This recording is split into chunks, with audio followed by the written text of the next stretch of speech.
The story of how World War II began is a story of decades, not days. It did not start with a single event or a single leader. Its roots lay deep within the consequences of the First World War, the economic devastation that followed, and the failures of nations to address growing tensions. The Treaty of Versailles, signed in 1919, set the stage for future conflict by punishing Germany harshly. The treaty stripped Germany of territories, limited its military capabilities, imposed massive reparations, and left the German economy in ruins. For the German people, this was more than a political inconvenience. It was a wound to national pride, a humiliation that would fester for decades. The Weimar Republic, established in Germany after the war, faced immense challenges. Political instability was rampant, with frequent changes in government and constant clashes between communists, socialists, and right-wing nationalists. Hyperinflation in the early 1920s destroyed the savings of millions of citizens, turning everyday life into a struggle for survival. The Great Depression, beginning in 1929, made matters worse as unemployment skyrocketed, industries collapsed, and despair spread through the nation. These conditions created fertile ground for extremist ideologies to take root, as people sought someone to blame for their suffering and a promise of national revival. In this climate of instability and fear, Adolf Hitler emerged as a charismatic leader, capable of exploiting the anger and humiliation of the German people.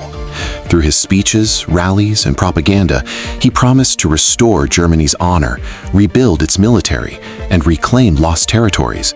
His message was simple but effective. Germany had been wronged by the international community, it had been betrayed by weak leaders, and it deserved to rise again. Hitler's ability to manipulate emotions and instill loyalty allowed him to gain immense power. Propaganda became a tool as important as tanks or aircraft, shaping the thoughts and behaviors of ordinary citizens. Newspapers, films, and radio broadcasts were carefully controlled to ensure the Nazi ideology penetrated every aspect of life, from schools to workplaces and even family life. While Hitler consolidated power, Italy under Benito Mussolini followed a similar path of fascist expansion. Mussolini sought to restore Italy's former glory and build a new empire in Africa. In 1935, Italy invaded Ethiopia, using modern weapons and even chemical weapons, despite international treaties forbidding their use. The League of Nations condemned Italy's actions, but without enforcement power, Mussolini ignored warnings and continued his campaign. These early acts of aggression demonstrated that the world's institutions were weak, that sanctions and condemnations alone could not stop determined leaders. In Asia, Japan was quietly preparing for its own expansionist ambitions. In 1931, Japan invaded Manchuria, claiming it as a necessary step for security and economic growth. The League of Nations condemned the invasion, but Japan withdrew from the League and continued its militaristic expansion. By 1937, Japan had launched a full-scale invasion of China, committing atrocities like the Nanjing Massacre, in which hundreds of thousands of civilians and prisoners of war were killed. Japan's actions demonstrated that aggressive nations could act with impunity while the world hesitated to intervene. Meanwhile, Hitler tested Europe's willingness to respond. In 1936, German troops reoccupied the Rhineland, directly violating the Treaty of Versailles. This move was risky, but the Western powers, Britain and France, chose not to intervene, fearing another war. Hitler observed carefully. He saw weakness, hesitation, and fear. Every act of appeasement, every ignored violation of treaties, increased his confidence and reinforced the belief that Germany could act aggressively without serious consequences. By 1938, Hitler had set his sights on Austria. Through the Anschluss, German troops entered Austria and annexed it without significant resistance. Austrian leaders were forced to resign, and Nazi supporters took control. Once again, the world did little more than protest verbally. Hitler's confidence grew, and he turned his attention to Czechoslovakia. In the Sudetenland, German-speaking populations were used as a pretext for claiming territory. Britain and France, seeking to avoid war, agreed to the Munich Agreement, giving the Sudetenland to Germany without a fight. These concessions taught Hitler that diplomacy could be manipulated, that appeasement would encourage further aggression. At the same time, secret diplomatic maneuvers were underway. Germany and the Soviet Union signed the Molotov-Ribbentrop Pact in August 1939, a non-aggression treaty with a secret protocol to divide Poland between them. This agreement removed the threat of Soviet opposition, giving Hitler free rein to invade Poland. The stage was set. On September 1, 1939, German tanks and troops crossed into Poland. The Blitzkrieg, or Lightning War, unfolded. Coordinated attacks using tanks, aircraft, and infantry overwhelmed Polish defenses.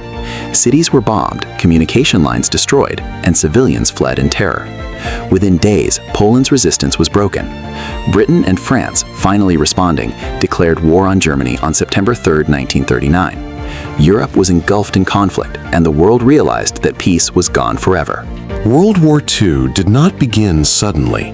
It was the culmination of decades of economic despair, political instability, human error, and the rise of extremist ideologies. The seeds had been sown long before the first tank rolled into Poland.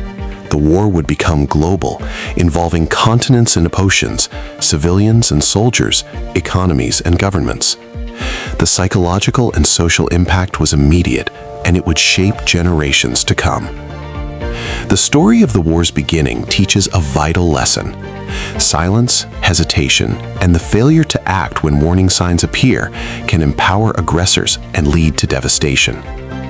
Every decision, every ignored warning, every political compromise contributed to the unstoppable momentum that became World War II. The world learned, often too late, that peace is fragile, and the consequences of inaction can engulf generations. By the mid-1930s, Europe was teetering on the edge of disaster. Hitler had consolidated power in Germany, but his ambitions extended far beyond the borders of his country. Reoccupation of the Rhineland in 1936 had already signaled his willingness to defy international treaties, yet Britain and France hesitated, unwilling to confront the rising threat.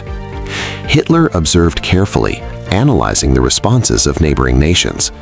The lack of decisive opposition encouraged him, reinforcing the notion that he could expand Germany's territory without immediate consequences.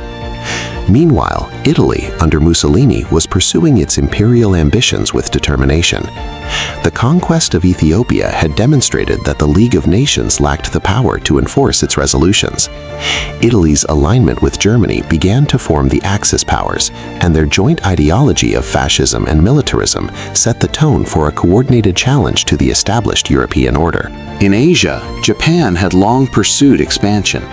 After the invasion of Manchuria in 1931, Japan had solidified control over key industrial and resource-rich regions. The 1937 invasion of China further showcased Japan's growing military strength and its willingness to commit atrocities to achieve territorial objectives. Meanwhile, Western powers remained hesitant, distracted by economic depression and political instability at home. Back in Europe, Hitler turned his attention to Austria. The Anschluss, the annexation of Austria, was completed with precision. Austrian leaders were pressured into resignation, Nazi supporters seized control, and German troops entered with minimal resistance. International reaction was limited to verbal condemnation, and no military action was taken. This event further emboldened Hitler, demonstrating that aggressive expansion could proceed without major consequences. The next target was Czechoslovakia, particularly the Sudetenland. Hitler used the pretext of protecting ethnic Germans to demand control over the region. Britain and France, still desperate to avoid war, signed the Munich Agreement in 1938, ceding the Sudetenland to Germany without consulting Czechoslovakia. The agreement was widely criticized, but the principle of appeasement prevailed. Hitler now understood that the Western powers could be manipulated through diplomatic pressure and threats, and he was prepared to exploit this further. As Hitler's ambitions grew, the world remained paralyzed. France and Britain had modern armies, but lacked the political will to confront Germany decisively. The League of Nations had no real authority to enforce peace, and smaller nations were left vulnerable to intimidation and invasion. Economic instability across Europe, coupled with memories of the First World War, made nations hesitant to engage in another large-scale conflict. At the same time, Hitler's military buildup was reaching completion.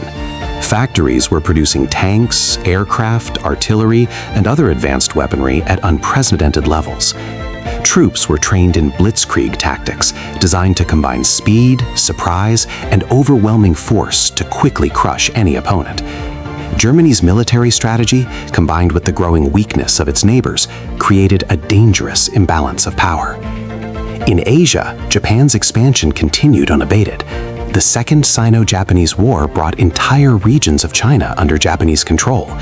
Cities burned, millions of civilians were displaced, and atrocities such as the Nanjing Massacre shocked the world.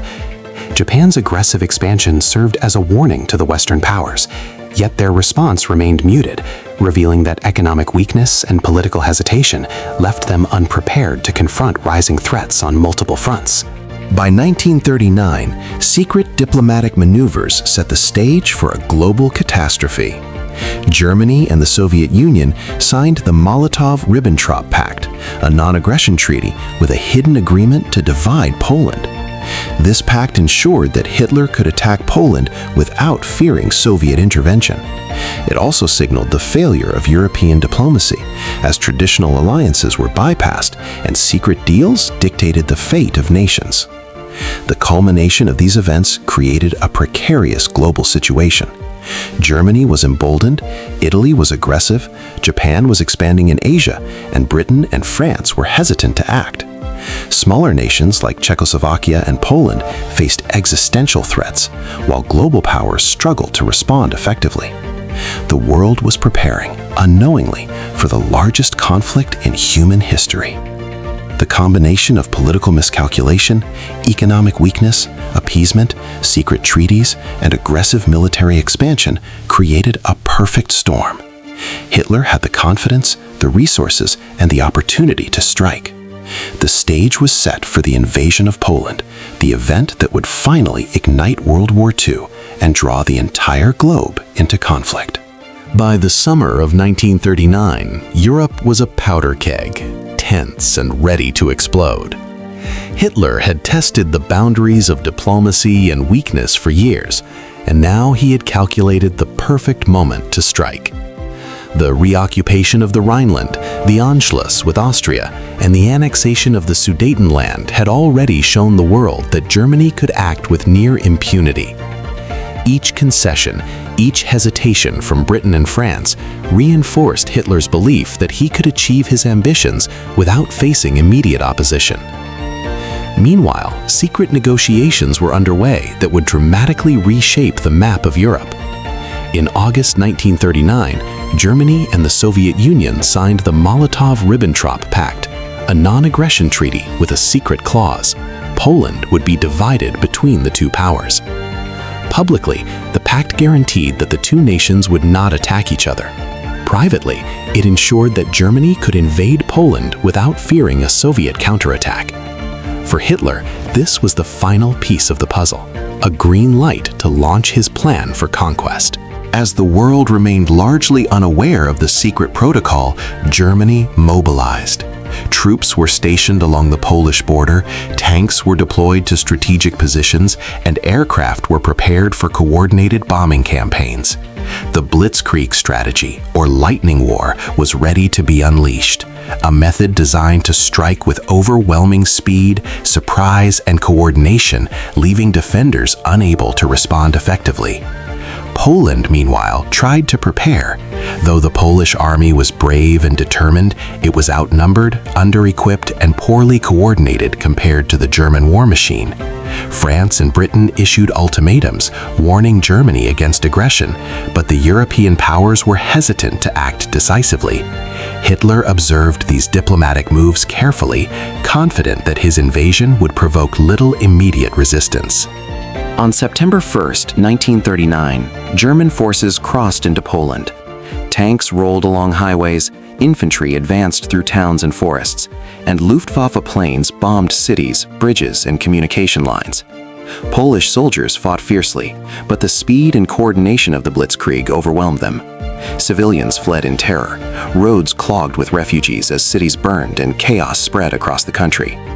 The attack on Poland was not just a military operation, it was a psychological shock. The suddenness and efficiency of the Blitzkrieg instilled fear across Europe. Hitler's plan was working precisely as intended, a quick, decisive strike that would establish German dominance and demonstrate the futility of resistance. On September 3, 1939, Britain and France, finally responding to Germany's aggression, declared war. Europe was engulfed in conflict, marking the official beginning of World War II. Yet the invasion of Poland revealed deeper truths. The global powers were unprepared, alliances were fragile, and the world had underestimated the ambition and efficiency of aggressive leaders. The invasion also highlighted the human cost of these political and military maneuvers. Civilians became immediate victims, fleeing bombs and artillery. Families were torn apart and communities destroyed. The psychological impact of such rapid and devastating aggression would reverberate for generations. At the same time, the war exposed the limitations of diplomacy and international institutions. The League of Nations had no power to stop aggression, and appeasement policies had encouraged it. Secret deals and alliances like the Molotov-Ribbentrop Pact had undermined trust and stability. The stage was set not just for a European war, but for a global conflict that would soon engulf Asia, Africa, and the oceans. The beginning of World War II was not sudden. It was the result of decades of political missteps, economic despair, extremist ideologies, and the failure of nations to act when warnings were clear. Every ignored signal, every hesitant response, and every secret treaty had contributed to the unstoppable momentum of a war that would change the world forever. This was a war grown quietly, deliberately, and with meticulous planning. From the factories producing tanks and planes to the streets filled with frightened civilians, from secret meetings in Moscow to Hitler's command rooms in Berlin, the world had stepped into a conflict that could no longer be avoided. The lessons of these early days were clear. Inaction, appeasement, and the underestimation of aggressive powers could and would ignite devastation on a global scale. The morning of September 1st, 1939, dawned over Poland with an ominous sense of foreboding. German forces, perfectly coordinated and meticulously planned, crossed the border in the first major act of World War II. This was not a random assault, it was a precise demonstration of modern warfare. Tanks advanced in tightly organized columns along major roads, while infantry units moved swiftly through forests and villages. The Luftwaffe unleashed bombing raids on key Polish cities, infrastructure, and communication centers, ensuring that resistance would be chaotic and disorganized from the outset. Polish forces, though valiant, were unprepared for the speed and coordination of the German blitzkrieg. Defenders attempted to hold strategic towns and bridges, but each engagement quickly became overwhelming. The German strategy relied on rapid, decisive action. Armored divisions would break through defenses, while planes targeted reinforcements and supply lines, leaving the Polish army isolated and unable to regroup. The morning of September 1st, 1939, dawned over Poland with an ominous sense of fear. Civilians were the first to feel the terror of modern war. Families fled towns and villages as bombs exploded overhead. Roads were clogged with refugees, carrying their possessions, frightened children, and the elderly. Panic spread through every corner of the country. Smoke rose from burning towns, and the sound of artillery echoed across the plains, creating a sense that the entire nation was under siege. The psychological impact of Blitzkrieg was immediate. Poland's military leaders were shocked by the speed and efficiency of the attacks. Cities were captured within hours that defenders had expected to hold for days. Communication lines were destroyed, isolating units and leaving them vulnerable. Soldiers faced an enemy they could not predict, an enemy that combined air power, armored divisions, and infantry in a coordinated symphony of destruction. As German forces advanced, Poland's strategic plan unraveled. Defensive positions meant to slow the invaders collapsed under concentrated assault. Bridges were destroyed too late, counterattacks were fragmented, and retreating units often encountered their own allies, creating confusion and disorder. The precision of Germany's preparation left Poland fighting a war it could not have anticipated, and civilians bore the brunt of the chaos. At the same time, international reactions were beginning to take shape. Britain and France, though formally allies of Poland, were still largely unprepared to intervene militarily. Diplomatic warnings had been issued, but the speed of Germany's attack left little time for practical action. The Western powers could declare war, but their initial support for Poland would be symbolic rather than immediate. The balance of power had already tilted in favor of the aggressors. Every day of the invasion brought more destruction. Cities like Warsaw, Krakow, and Gdansk faced continuous bombardment. Civilians hid in basements, schools, and churches, but nowhere was truly safe. Refugee columns stretched for miles as families sought shelter from advancing troops. The psychological trauma was compounded by the sheer speed and ferocity of the attack. Children, elderly, and women were forced into sudden adulthood, facing the realities of war before their time. The Blitzkrieg strategy demonstrated a new type of warfare, one in which speed and surprise were more decisive than numbers. Coordination between air and ground forces allowed Germany to achieve victories with minimal delay. Each breakthrough in one sector destabilized the surrounding areas, allowing German forces to exploit gaps and further spread panic. By the end of the first week, significant portions of Poland had already fallen under German control, and the momentum of the attack seemed unstoppable. As the world watched, it became clear that this was not merely a European skirmish. It was a demonstration of modern military efficiency and the devastating impact of psychological warfare on civilians and armies alike. The invasion of Poland set a precedent for the global conflict to follow, showing how quickly entire nations could be destabilized and conquered through meticulous planning and ruthless execution. The early days of the war also exposed the fragility of international alliances and the failure of diplomatic institutions. The League of Nations had no power to intervene, and Britain and France, despite declaring war, could do little to aid Poland immediately. The world's hesitation and indecision allowed Hitler to continue his campaign, confident that international response would remain slow and ineffective. By mid-September, Poland's defenses were crumbling, yet the human cost continued to rise. Cities lay in ruins, refugee streams were endless, and the psychological shockwaves were spreading throughout Europe. This was the first true demonstration of the scale of destruction that modern warfare could bring, a warning of the horrors yet to come as the world hurtled toward a 6-year-long global conflict. The invasion of Poland was a turning point, not because it was the first military action, but because it revealed the full implications of unchecked aggression, the failure of diplomacy, and the terrifying efficiency of modern combined warfare. It was the opening act of a war that would engulf continents, reshape societies, and leave humanity grappling with devastation on an unprecedented scale. As the German forces swept into Poland with unprecedented speed, the world held its breath. The Blitzkrieg was not just a military operation, it was a demonstration of how quickly modern warfare could overwhelm nations unprepared for such aggression. Civilians fled in terror, cities were reduced to rubble, and soldiers faced an enemy that coordinated armor, infantry, and air power in perfect synchrony.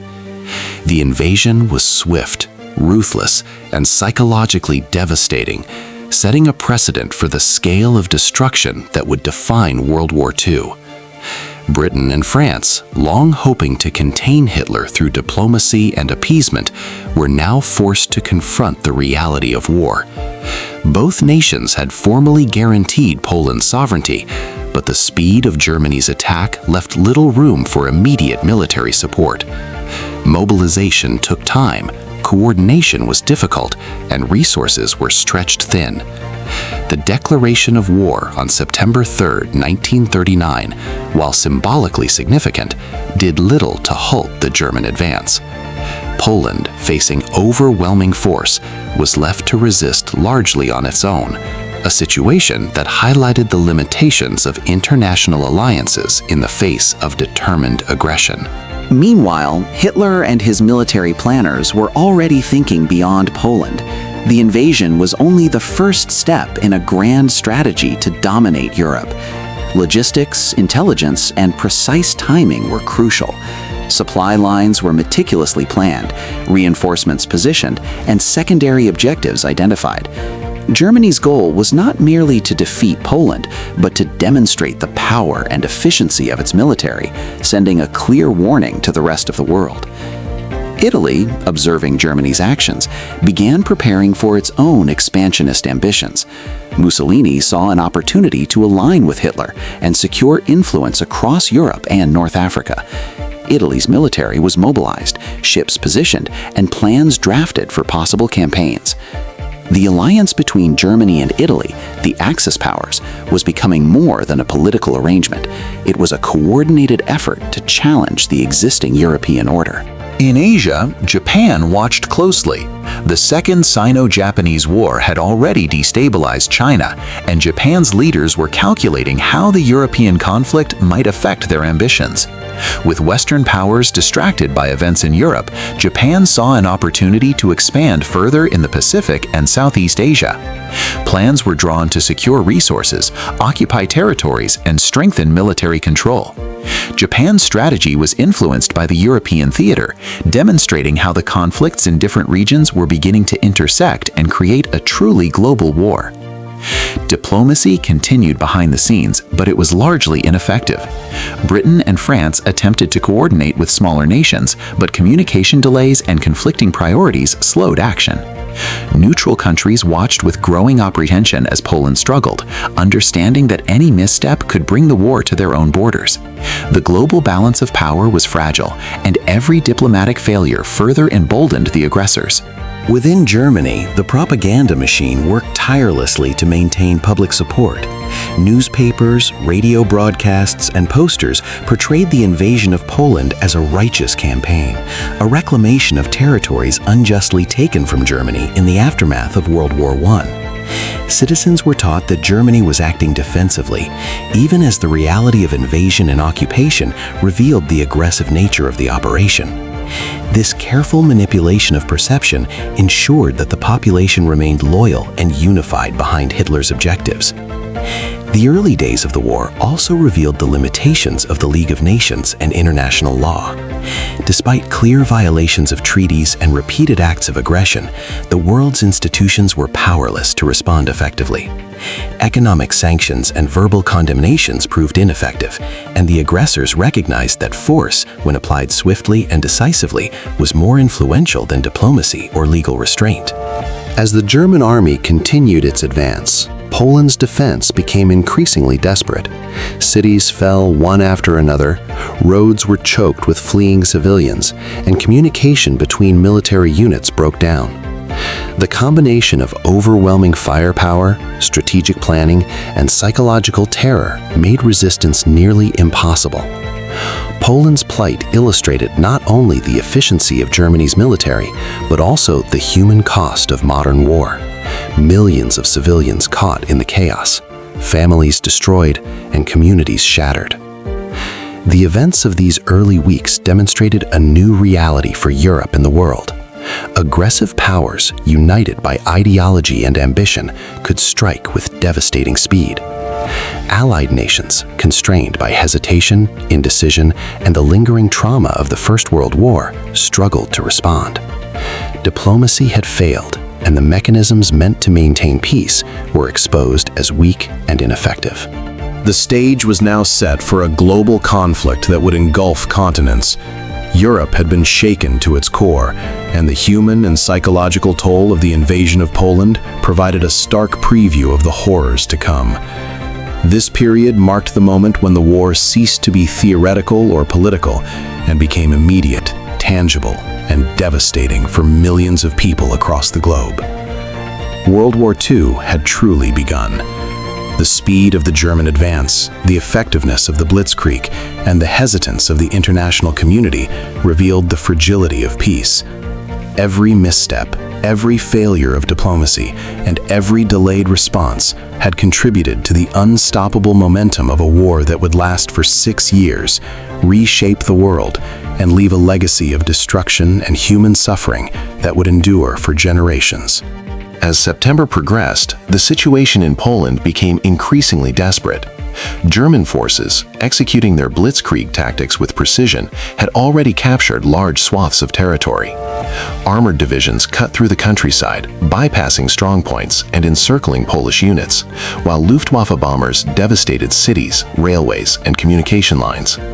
Polish soldiers fought bravely, attempting to hold key positions and protect civilians, but the overwhelming coordination and speed of the German advance made effective resistance nearly impossible.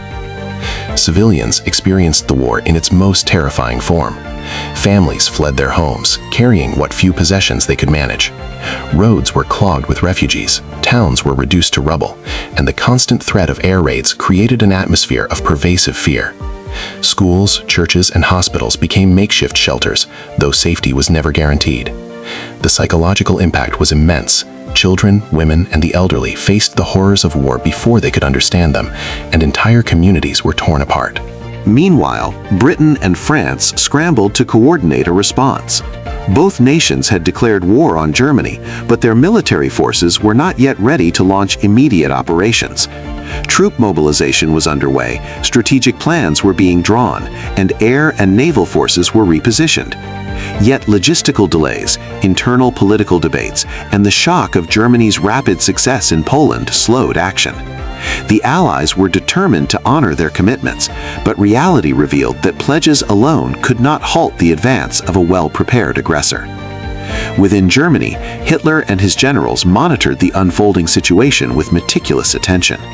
Reports from the front lines detailed the speed of the advance, the breakdown of Polish defenses, and the psychological impact on civilians and soldiers alike. The German leadership understood that decisive action in these early days would not only secure Poland, but also send a clear signal to the world. Germany was ready and capable of executing a modern, efficient, and terrifying form of warfare. Italy, observing from the sidelines, intensified its own military planning. Mussolini saw Germany's success as a validation of fascist expansionism. Italian troops were mobilized along strategic borders, and naval forces repositioned in anticipation of future campaigns. The coordination between Germany and Italy, increasingly formalized as the Axis alliance, set the stage for a broader conflict, with multiple theaters of war soon to erupt across Europe, Africa, and the Mediterranean.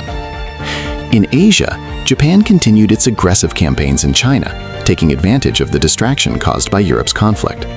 Japanese forces occupied strategic cities, captured critical resources, and implemented harsh control over conquered territories. At the same time, Japanese planners considered how the European war might influence the Pacific, calculating opportunities to expand their empire while the Western powers were preoccupied with events in Europe. The interconnectedness of these global conflicts became increasingly apparent, setting the stage for a truly worldwide war.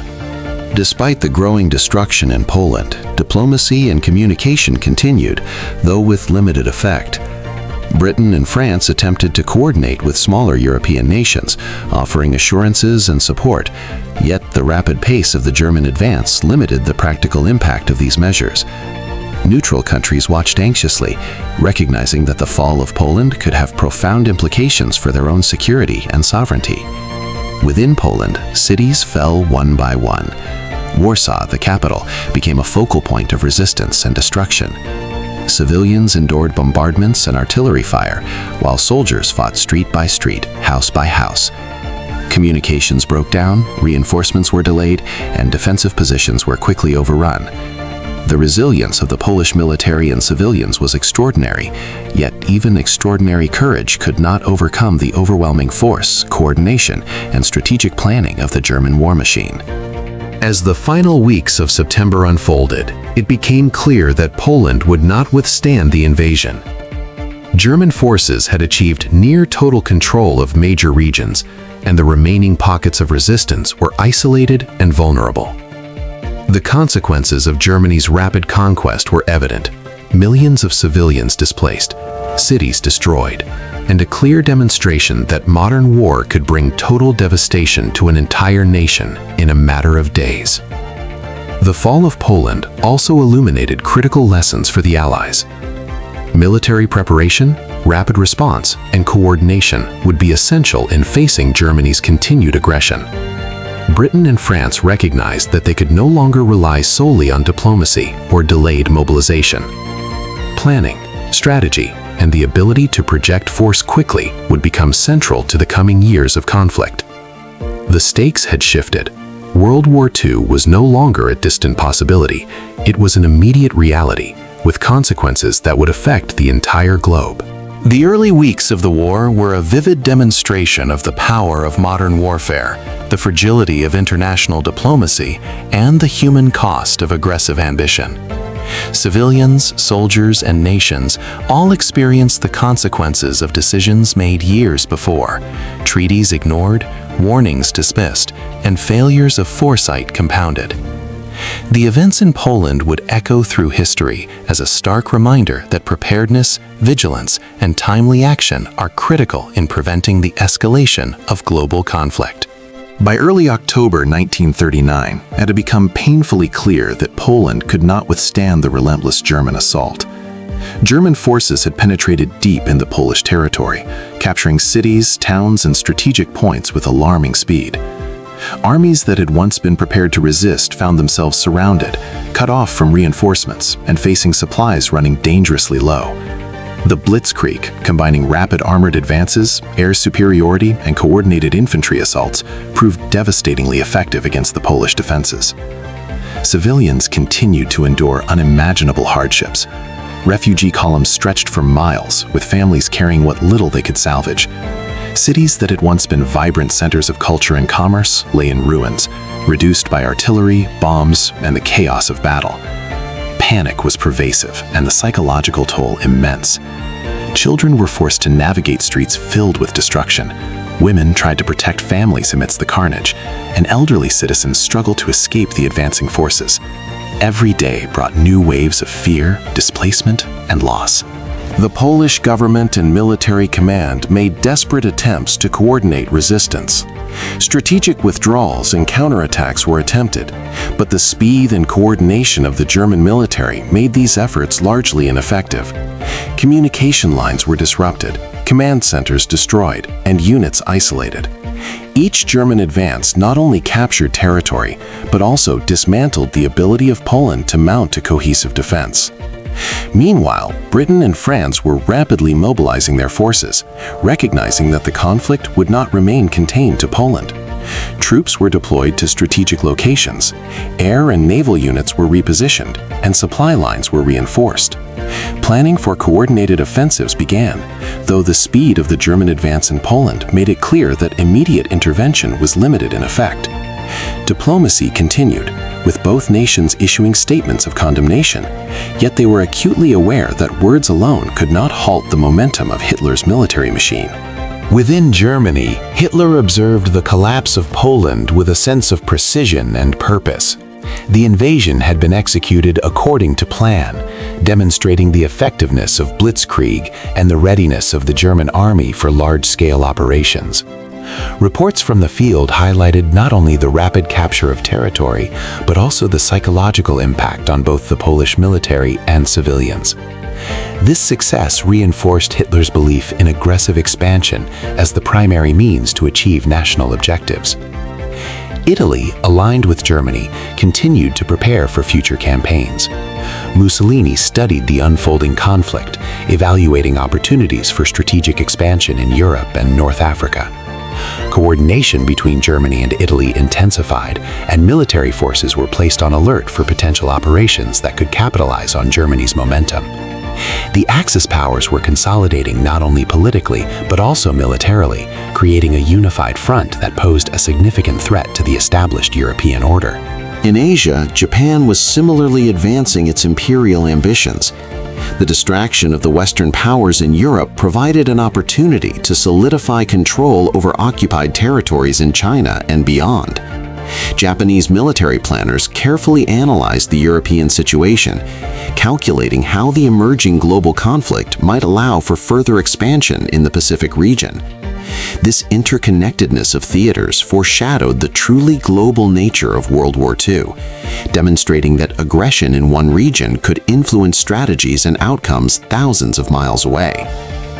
By the end of September, Warsaw faced constant bombardment. Civilians sought shelter wherever they could find it, basements, cellars, and makeshift bunkers, but few places were truly safe. Medical services were overwhelmed, and shortages of food, water, and medicine added to the human suffering. Despite these conditions, the Polish people displayed remarkable resilience, refusing to surrender even as the odds grew insurmountable. On October 6, 1939, the final organized resistance in Poland collapsed. The Polish government fled into exile, and German forces took full control of the country. The consequences were immediate and profound. Millions of civilians now under German occupation faced repression, forced labor, and persecution. The fall of Poland demonstrated not only the devastating efficiency of modern warfare, but also the vulnerability of nations when alliances and early warning systems failed to prevent aggression. For the Western Allies, the fall of Poland was both a warning and a catalyst. Britain and France recognized that Hitler's ambitions could not be contained by diplomacy alone. Mobilization efforts accelerated, and strategic planning intensified for potential future confrontations in Western Europe. Lessons were being learned in real time. Speed, coordination, and psychological warfare could determine the outcome of a campaign, and any hesitation or delay could have catastrophic consequences. Hitler, emboldened by the success, began to look westward. The occupation of Poland provided strategic positions, additional resources, and a psychological advantage. It also sent a clear message to Europe.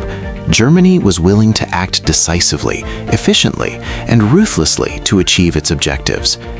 The fall of Poland marked the opening chapter of a war that would engulf the continent and eventually the entire world, proving that modern conflict was no longer limited to borders, but would have global implications.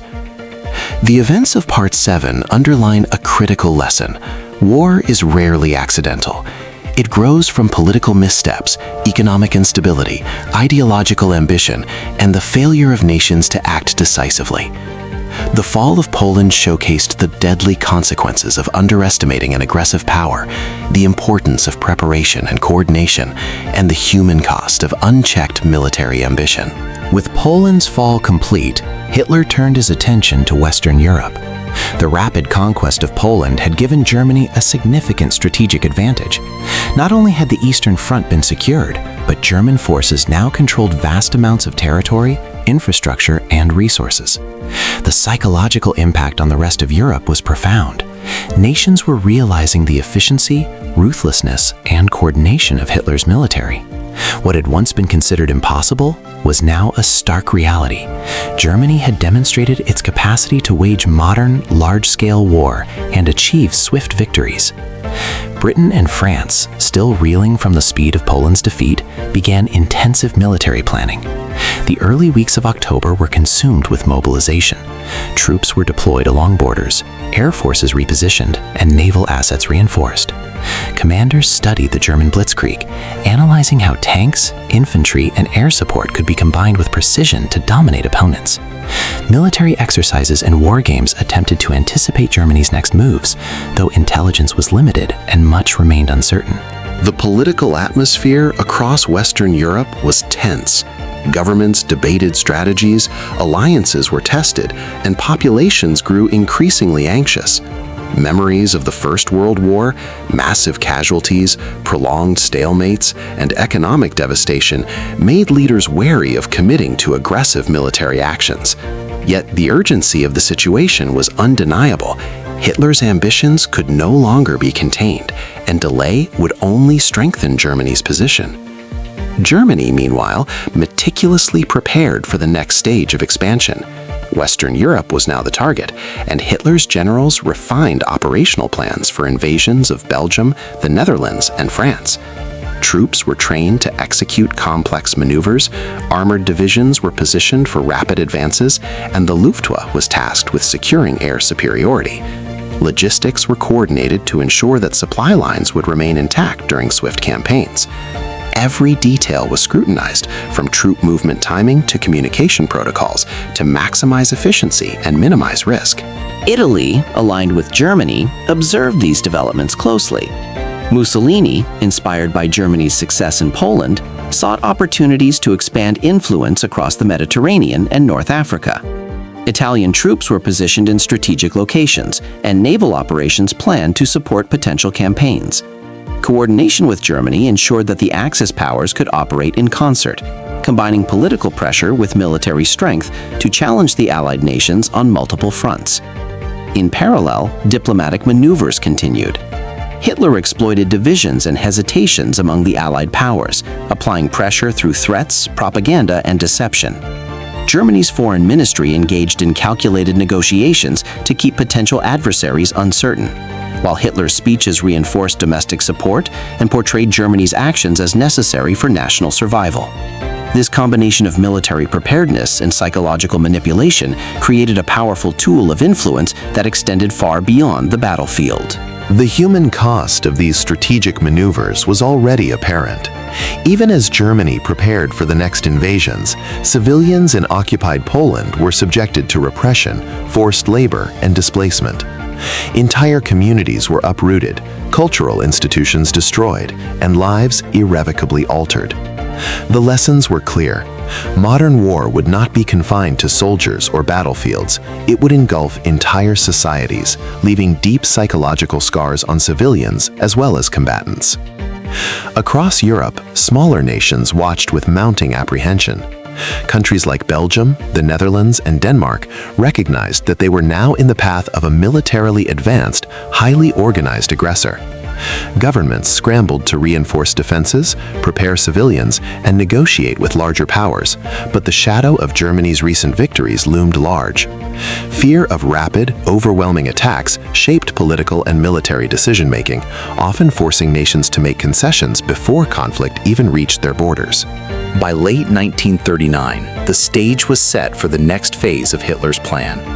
Western Europe faced a dual threat: the growing power of Germany and the uncertainty of Allied responses.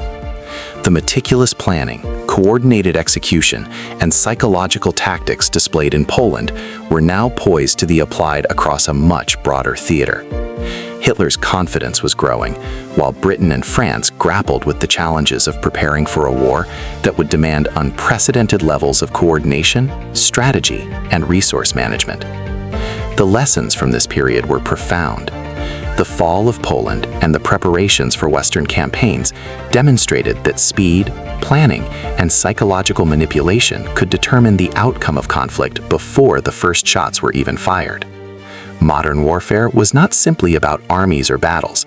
It was about the coordination of entire societies, the management of perception, and the relentless pursuit of strategic advantage.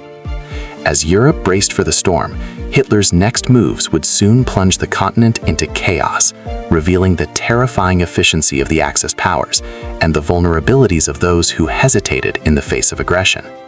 The early weeks of World War II had already shown that inaction, miscalculation, and underestimation of an aggressive, coordinated enemy could have consequences that echoed far beyond the battlefield, affecting millions of lives and shaping the course of history itself. By the early months of 1940, Europe was bracing for a wider conflict. The rapid fall of Poland had demonstrated the effectiveness of Germany's blitzkrieg tactics, and the Western allies, Britain and France, were still mobilizing, trying to prepare for what was now inevitable. The German military had not wasted a moment. While Poland fell under German control, Hitler and his generals meticulously planned the next phase, invasions in Western Europe, focusing on Belgium, the Netherlands, and eventually France. The goal was clear: achieve rapid dominance, bypass strong defensive positions, and force the Allied powers into a defensive posture before they could mount an effective resistance. Allied leaders, still shaken by the speed of Germany's victories in Poland, faced difficult decisions. Political debates raged over strategy, the deployment of troops, and the coordination of air and naval forces. Mobilization was slow compared to Germany's rapid, highly organized movements. Military exercises were intensified, intelligence efforts expanded, and defensive fortifications were reinforced. But there was a growing recognition that caution and hesitation could prove costly. Every delay in preparation allowed Germany to strengthen its position and refine its strategies for the coming battles. Germany, meanwhile, capitalized on both momentum and deception. Diplomatic efforts were employed alongside military preparations, designed to confuse and mislead the Allies about the timing and scale of attacks.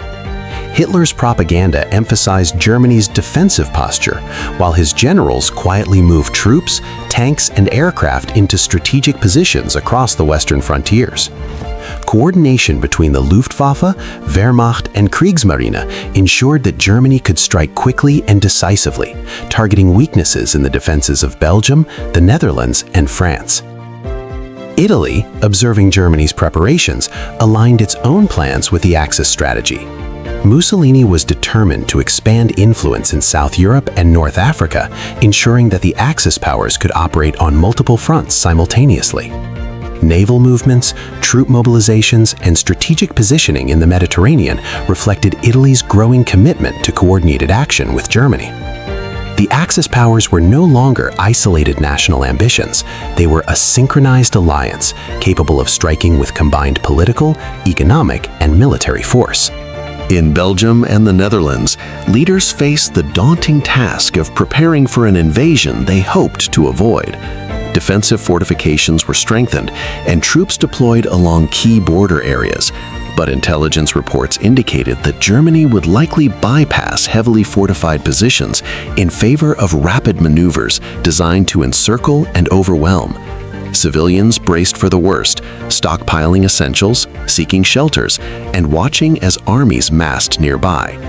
The psychological pressure of impending invasion weighed heavily on all aspects of life, revealing that modern warfare extended far beyond the battlefield into society itself.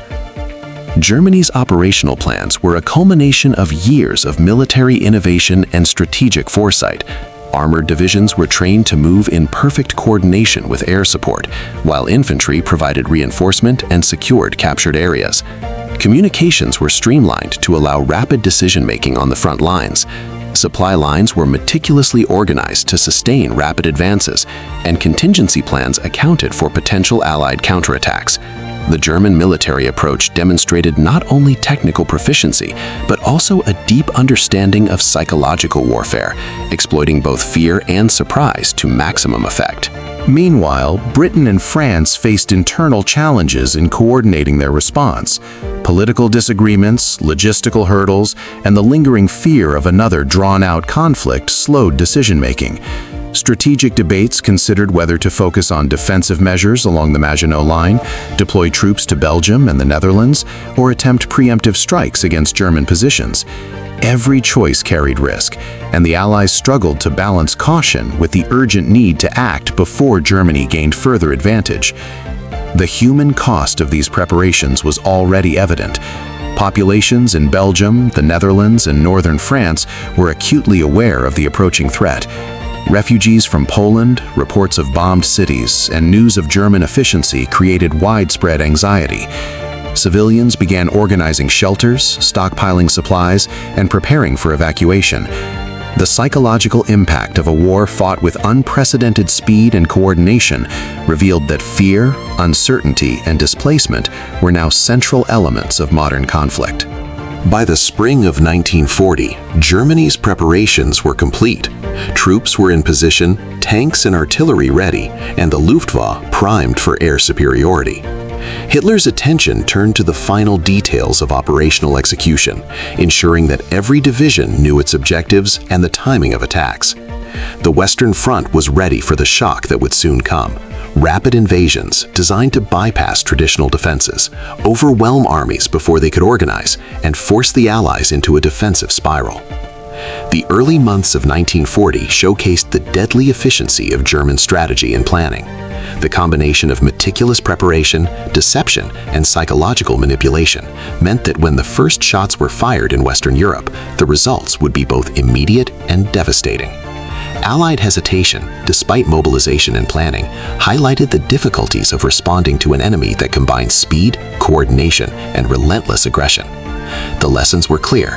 In modern warfare, preparation, decisiveness, and adaptability could determine the fate of nations before battle even began. In May 1940, Germany launched its next major offensive, a campaign that would shock Western Europe and redefine modern warfare. The invasion targeted Belgium, the Netherlands, and ultimately France. This was not a spontaneous attack. It was the result of months of meticulous planning, coordination, and preparation. German forces moved with precision, employing blitzkrieg tactics designed to strike fast, bypass heavily fortified positions, and encircle Allied forces before they could mount effective resistance.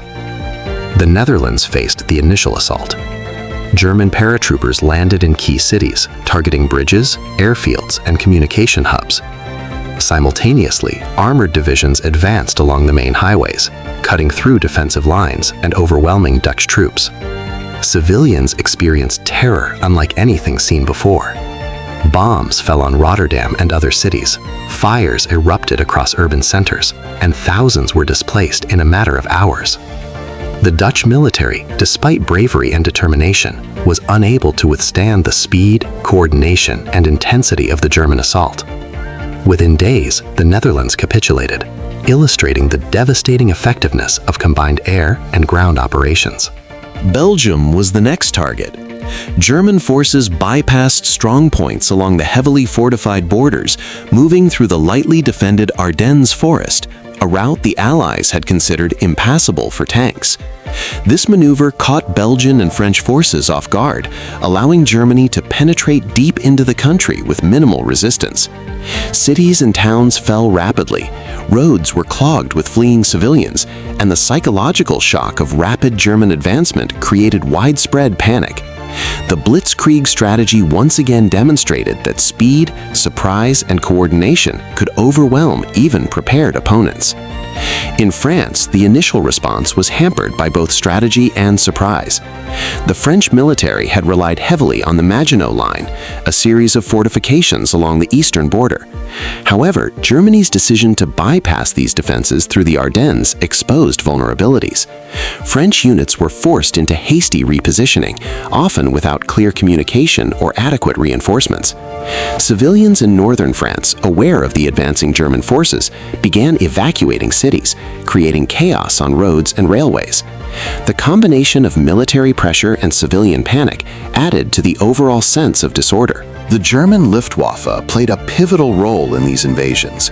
Air superiority allowed Germany to bomb key infrastructure, disrupt troop movements, and to demoralize both soldiers and civilians.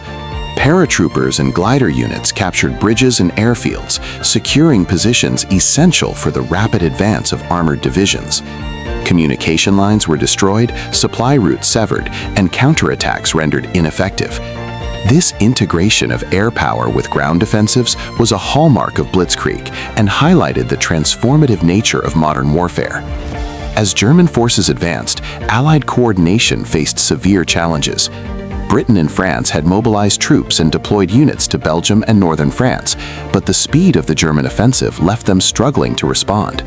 Communication difficulties, delayed reinforcements, and confusion on the front lines hindered effective resistance. Despite courageous efforts by Allied soldiers, the German army's ability to strike decisively and exploit weaknesses rendered traditional defensive strategies obsolete. Civilians bore the brunt of these operations. Cities were bombed indiscriminately. Refugees crowded highways and railways, and essential supplies became scarce. Families were forced to make impossible decisions: flee, hide, or risk remaining in areas under attack. Hospitals were overwhelmed, emergency services disrupted, and the psychological impact of constant bombardment left lasting scars. The human dimension of the war became tragically apparent as military success and civilian suffering were intertwined in a relentless cycle. By mid-June 1940, German forces had made significant gains in France. Paris and other major cities were threatened, and Allied forces were pushed into defensive positions with limited mobility. The speed and efficiency of the German advance shocked political leaders, military commanders, and civilians alike. France, despite its size, resources, and military history, struggled to cope with an enemy that combined strategic innovation, rapid movement, and psychological pressure. The invasions of the Netherlands, Belgium, and France illustrated a profound transformation in modern warfare. The combination of speed, coordination, deception, and overwhelming force created a paradigm shift. Static defenses were vulnerable, communication delays could be exploited, and civilian populations could become both a logistical challenge and a psychological tool. Germany's success in these campaigns not only altered the map of Europe, but also sent a clear message. Traditional strategies of the First World War were no longer sufficient in the face of highly mobile, coordinated, and technologically advanced forces. By the end of Part 10, it was evident that the Western Front was on the brink of collapse. German planning, precision, and execution had demonstrated the full power of blitzkrieg. The Allies were forced into a reactive stance, struggling to protect both their soldiers and civilians while attempting to devise strategies to counter the unprecedented speed and efficiency of Germany's attacks. The stage was set for further devastation as the world began to grasp the true scale and intensity of the conflict that had now engulfed Europe.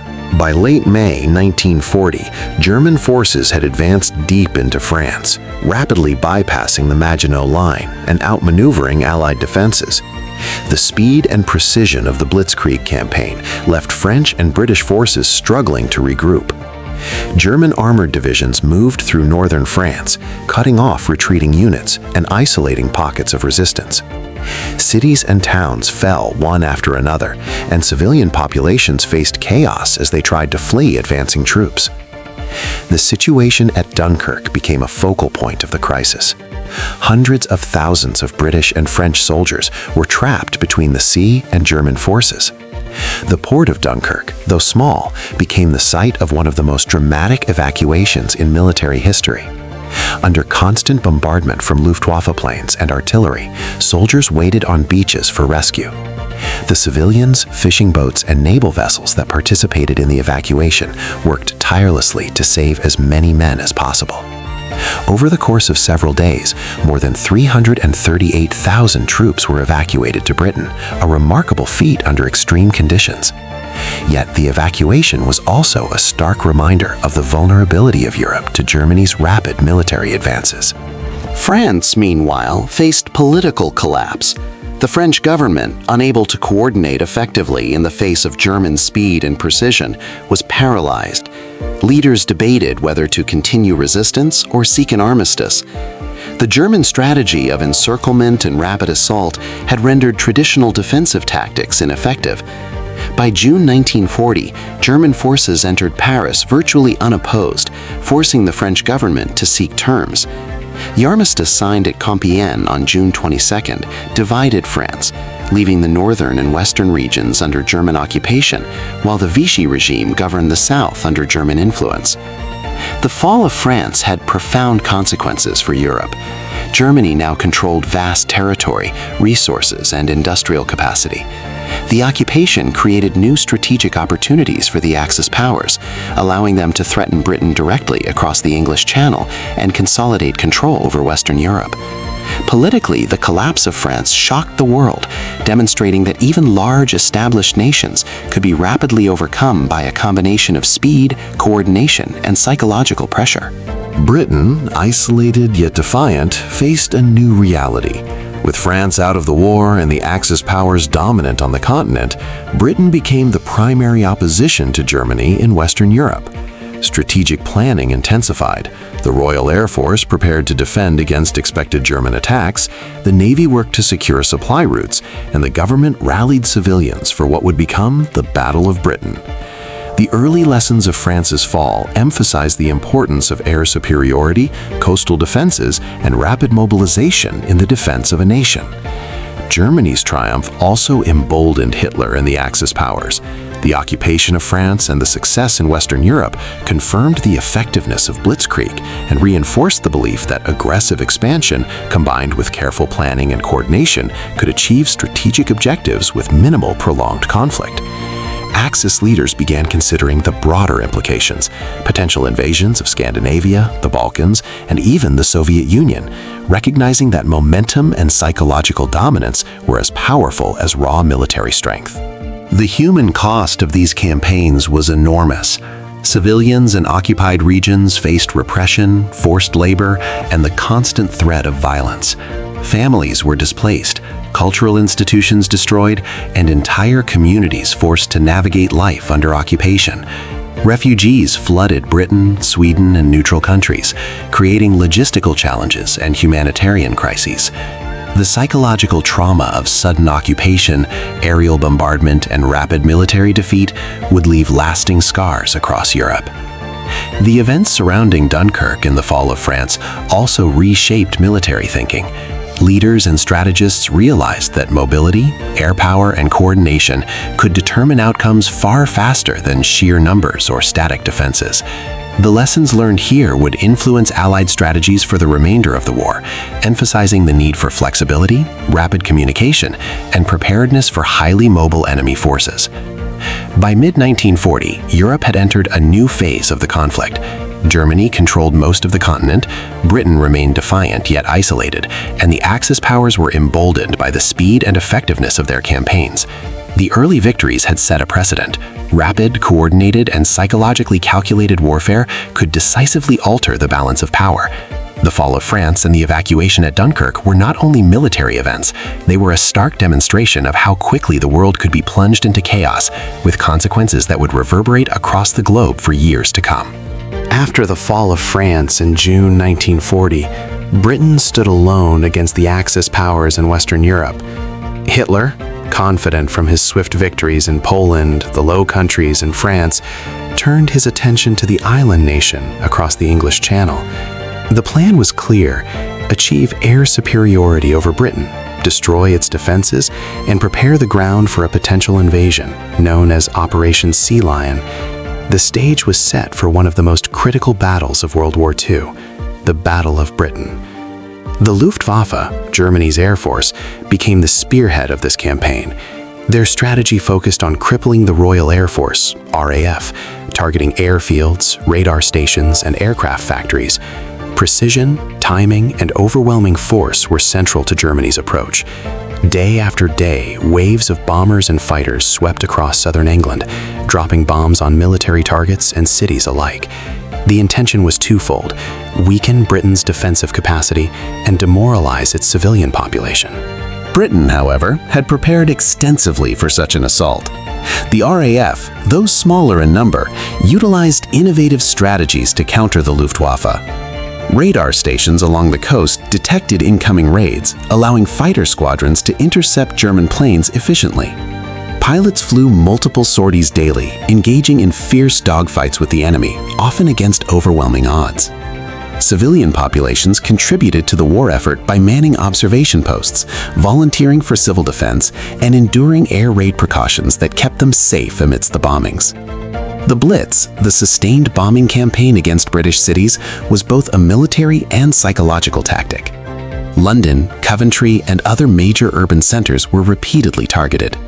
Civilians sought shelter in underground stations, basements, and makeshift bunkers, living under the constant threat of destruction.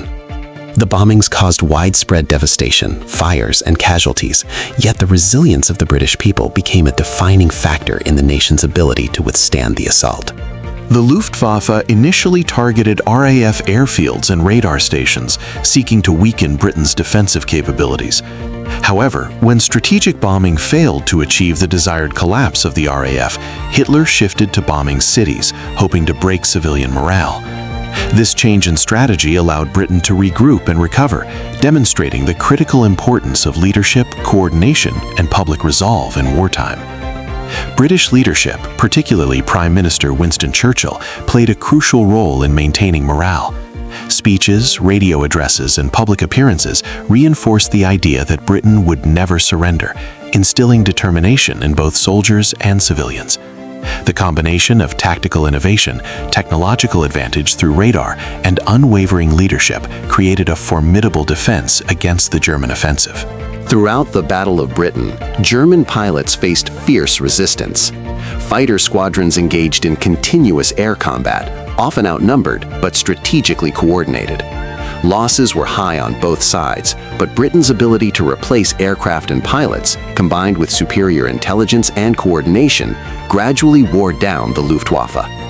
The psychological toll on German airmen was immense, as repeated losses undermined morale and effectiveness. The outcome of the Battle of Britain had far-reaching consequences. Hitler's failure to achieve air superiority forced him to postpone and eventually cancel Operation Sea Lion, the planned invasion of Britain. This marked a significant turning point in the war, proving that even a nation under severe pressure could resist a seemingly unstoppable military force through preparation, innovation, and resilience. The battle also demonstrated the evolution of modern warfare. Air power had become a decisive factor, not just in supporting ground operations, but as a standalone means of influencing both military outcomes and civilian populations. Strategic bombing, radar technology, and coordinated defense systems reshaped how nations approached conflict, emphasizing flexibility, rapid response, and the integration of multiple forms of military power. Civilians in Britain endured months of air raids, yet their contribution to the war effort was invaluable. Factory workers produced aircraft, munitions, and supplies, while volunteers manned shelters, hospitals, and emergency services. The shared experience of endurance and resistance created a national unity that strengthened Britain's capacity to continue fighting against the Axis powers. By the end of 1940, it was clear that Germany had been checked. The Luftwaffe, despite initial successes, had failed to destroy Britain's air defenses or break the spirit of its people. The Battle of Britain demonstrated that strategic planning, combined with technological innovation and public resilience, could counter even the most aggressive and well-coordinated offensives. It set the stage for a prolonged struggle, highlighting the interplay between military power, leadership, and civilian contribution in the context of a global conflict. By late 1940, Hitler's ambitions had expanded far beyond Western Europe. With France under German control and Britain resisting across the Channel, attention turned to the Balkans, North Africa, and the Eastern Front.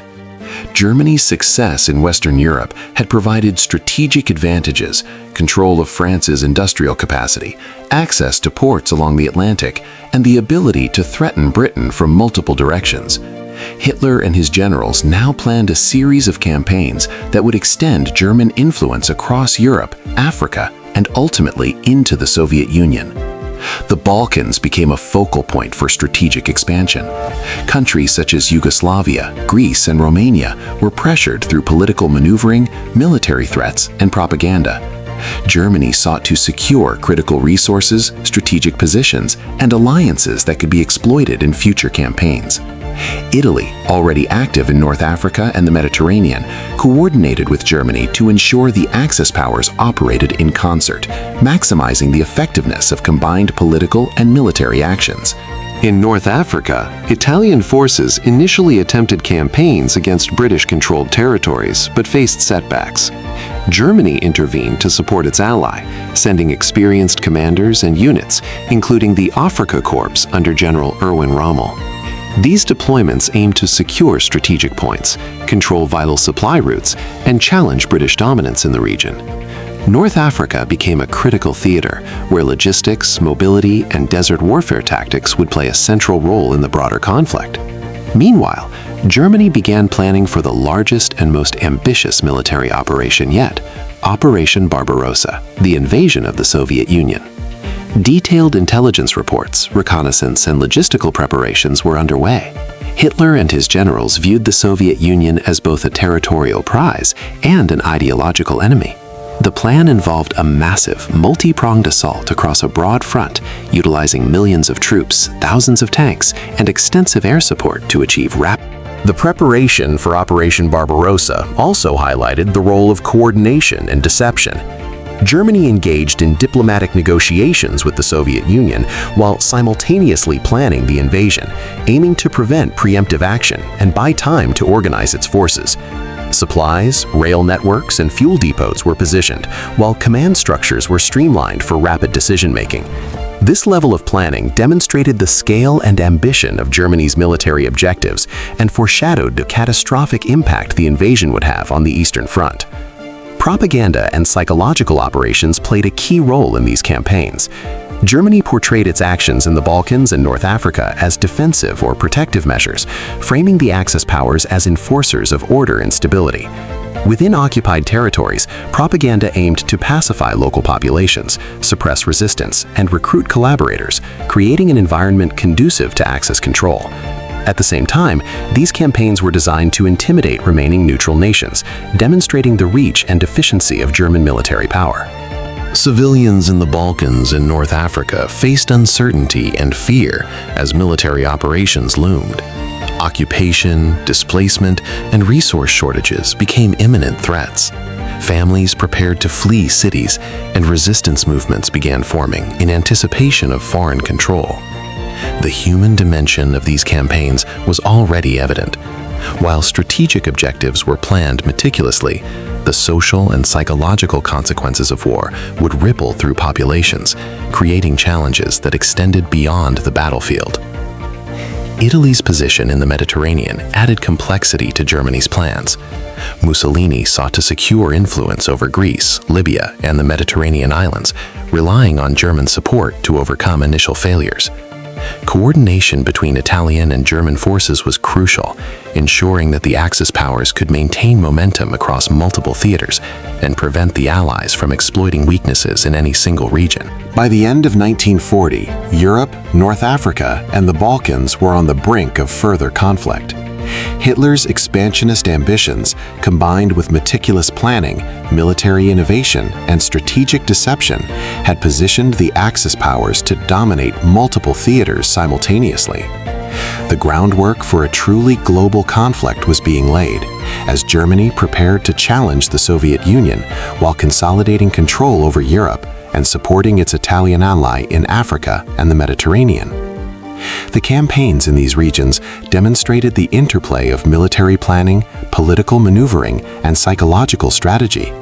Success in one theater provided both material resources and strategic advantages in others. Germany's approach emphasized that modern warfare was no longer limited to direct combat. It required careful integration of intelligence, logistics, diplomacy, and morale management across multiple regions simultaneously. As 1941 approached, the stage was set for a new phase of World War II. The Balkans, North Africa, and Eastern Europe would become pivotal arenas of conflict. Hitler's ambitions extended beyond immediate territorial gains, seeking not only to dominate Europe, but also to reshape the geopolitical landscape in favor of the Axis powers. The meticulous preparations of these campaigns foreshadowed both immense military successes and catastrophic human suffering that would define the coming years of the war. In early 1941, Hitler turned his attention to the Balkans and Greece, recognizing that securing southeastern Europe was essential before launching Operation Barbarossa against the Soviet Union. Germany needed to ensure stable supply lines, strategic positions, and regional compliance to avoid interference from Allied forces.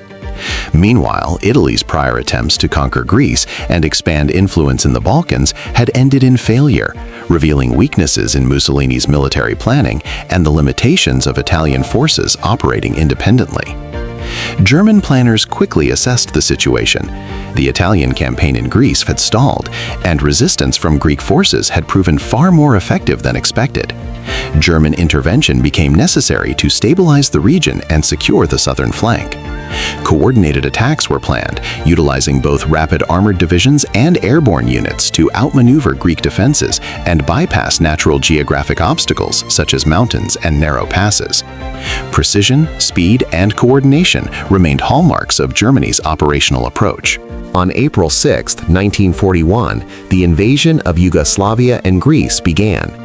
German forces advanced along multiple axes, rapidly overcoming poorly coordinated defenses.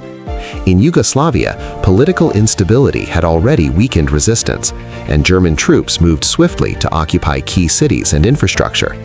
In Greece, German paratroopers and infantry units executed daring operations to capture airfields, bridges, and coastal positions, allowing armored divisions to advance inland.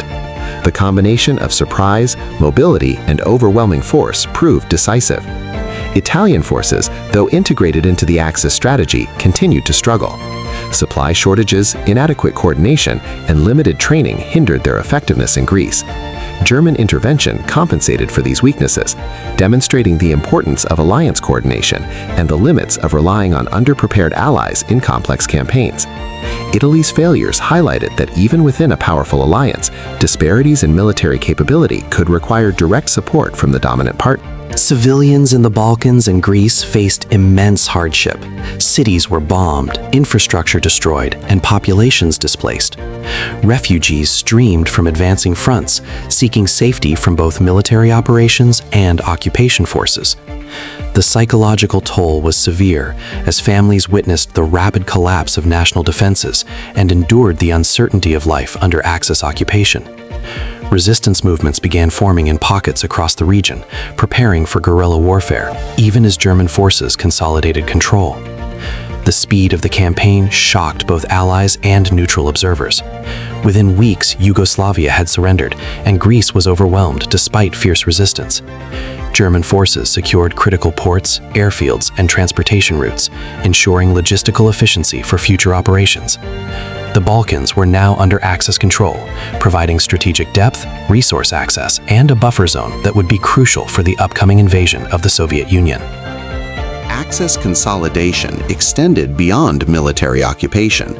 Germany installed compliant regimes, coordinated with Italian authorities, and implemented policies to secure economic and political control. Propaganda efforts sought to pacify local populations, minimize resistance, and reinforce the perception of Axis inevitability. In territories where compliance was partial, German forces maintained strict control, suppressing dissent and preparing for potential partisan uprisings. The campaign also demonstrated lessons in operational flexibility. Germany adapted tactics to difficult terrain, integrated air and ground forces in challenging environments, and coordinated with an ally whose capabilities were limited. These experiences would inform future operations across Europe and North Africa, emphasizing the importance of adaptability, intelligence, and the integration of multiple military and political tools in achieving strategic objectives. By mid-1941, the Balkans and Greece were effectively under Axis control. The success of the campaign ensured that Hitler could shift full attention toward the Eastern Front, confident that Southern Europe was secured. Italy, though heavily reliant on German support, had been partially rehabilitated through coordination and integration within Axis operations, demonstrating the potential and limitations of alliance warfare. The human cost remained significant. Civilians endured bombing, displacement, and occupation. Resistance movements, though nascent, posed ongoing challenges that would erupt into protracted partisan warfare in subsequent years. The campaign revealed a recurring pattern.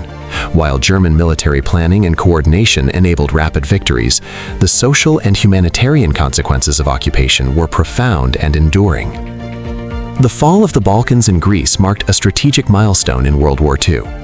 Hitler had secured the southern flank of Europe, demonstrated the effectiveness of combined Axis operations, and gained critical experience in coordinating multi-theater campaigns. These successes laid the groundwork for Operation Barbarossa, the invasion of the Soviet Union, while simultaneously illustrating the complexity and consequences of rapid expansion across diverse regions and populations.